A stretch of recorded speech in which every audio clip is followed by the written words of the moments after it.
នឹងប្រលប់បិណ្ឌស្លងតាមបំណងដែលយើងរងចាំក៏សាង9ឆ្នាំអង្គជាយូរឆ្នាំតែពេលនេះបានក៏ត្រាចាំពេលស្លងឆ្នាំនឹងធ្វើបិណ្ឌស្លងនៅថ្ងៃ6និង10នេះខែមករាត្រូវថ្ងៃ7 8រួចខែបងនេះណាបិណ្ឌសម្ពោធស្លងមានរបងនិងក្លំទ្វារថ្មីព្រះសង្ឃបរិស័ទរួមដៃកសាងតាមដំណើរនេះចាស់បុរាណ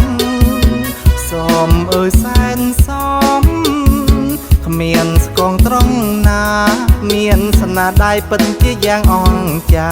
បូក្បាច់រិញចិនណារបងខ្មែរយើងជួនជាដំណឹង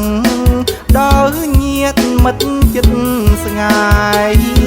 ស្លៀកពេលដំឡាយមកចូលរួមបិណ្ឌសម្ពោធស្លង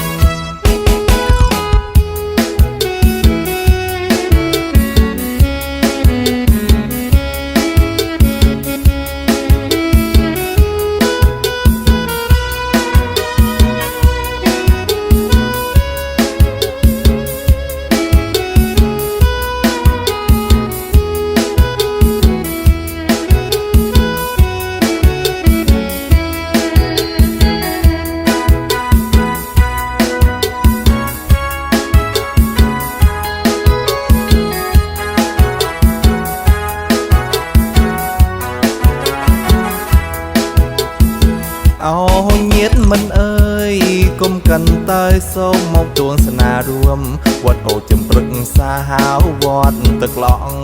ខំវិនធុងដំទីក្រំកឹងធ្វើបិណ្ឌសម្ពោធស្លងក្លំទ្វារនឹងរបងទឹកថាភាពពិតជាស្រងគួរជាទីកយគុណពេកណាំងថ្លៃអញជើញប្រិយញាតិមិត្តនៅចិត្តឬក៏នៅស្ងាយចូលរួមអាស្រ័យចាប់ម៉ាំងផល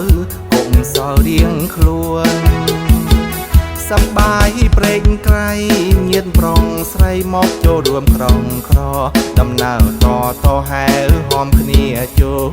ស្រែកបន្ទោសប្បាយខ្លាំងណាស់ទាំងក្មេងទាំងចាស់ចូលរួមទាំងអង្គគ្នាសូមអញ្ជើញកំចាត់តែរួមរា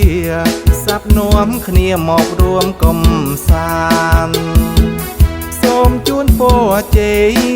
សេរីសុភមង្គល